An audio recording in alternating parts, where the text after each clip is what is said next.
इचलकरंजीकर हो, mega properties एक्स्पोसाठी सज्ज व्हा. भारतातील अग्रगण्य रिअल इस्टेट डेव्हलपरचे फ्लॅगशिप प्रोजेक्ट्स आणि रिअल इस्टेटमधील सुवर्ण संधी शोधण्याची सुवर्ण संधी, सर्व काही एकाच छताखाली. भारतातील आघाडीच्या रिअल इस्टेट डेव्हलपरतर्फे खास प्रॉपर्टींचं प्रदर्शन. स्थळ स्टेटस इन हॉटेल इचलकरंजी. दिनांक 22 ऑगस्ट 2026. वेळ सकाळी 10 ते संध्याकाळी 7. प्रदर्शनाची मुख्य वैशिष्ट्ये: प्रीमियम फ्लॅगशिप प्रोजेक्ट्स. एक्स्पोसाठी खास विशेष ऑफर, मर्यादित प्रवेश.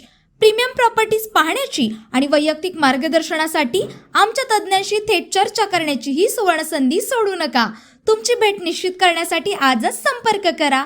73 53 47 94 00. मर्यादित जागा उपलब्ध आहेत. तुमची वेळ आजच निश्चित करा.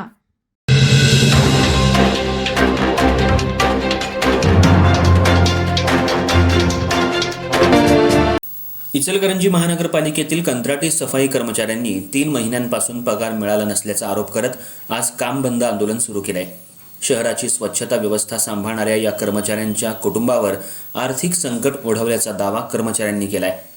वारंवार महापौर आणि आयुक्तांकडे पगारासाठी मागणी करूनही प्रश्न सुटला नसल्यानं अखेर काम बंद आंदोलन करण्याची वेळ आल्याचं कर्मचाऱ्यांचं म्हणणं आहे. इचलकरंजी महानगरपालिकेच्या स्वच्छता विभागात शहरातील विविध भागांची साफसफाई करण्यासाठी कंत्राटी पद्धतीनं कर्मचाऱ्यांची नियुक्ती करण्यात आली आहे.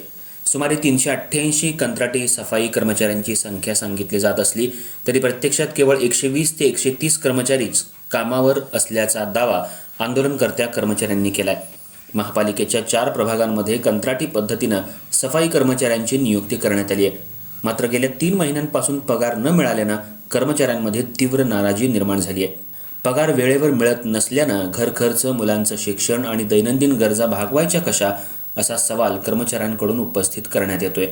दरम्यान या कंत्राटी सफाई कर्मचाऱ्यांच्या टेंडर प्रक्रियेबाबतही काही कर्मचाऱ्यांनी गंभीर प्रश्न उपस्थित केले आहेत. काही नगरसेवकांशी संबंधित व्यक्तींनी कंत्राट घेतल्याचा आरोप करण्यात येत असून मंजूर कर्मचाऱ्यांची संख्या आणि प्रत्यक्षात काम करणाऱ्या कर्मचाऱ्यांची संख्या यामध्ये तफावत असल्याचा दावा आंदोलनकर्त्यांनी केलाय.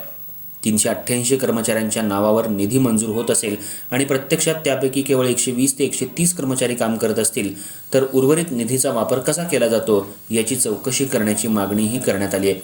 कंत्राटदार आणि संबंधित अधिकाऱ्यांच्या संगनमतानं निधीचा गैरवापर होतोय का, असा सवाल कर्मचाऱ्यांकडून उपस्थित केला जातोय. मात्र या आरोपांची स्वतंत्रपणे अधिकृत पुष्टी झालेली नाही. शहराची स्वच्छता व्यवस्था सुरळीत ठेवण्यासाठी कंत्राटी सफाई कर्मचाऱ्यांची भूमिका महत्त्वाची आहे. त्यामुळं 3 महिन्यांपासून रखडलेले पगार तातडीनं अदा करावेत. तसंच कंत्राटी कर्मचाऱ्यांच्या संख्येबाबत आणि निधीबाबत पारदर्शकता ठेवावी, अशी मागणी आंदोलनकर्त्यांनी केली आहे.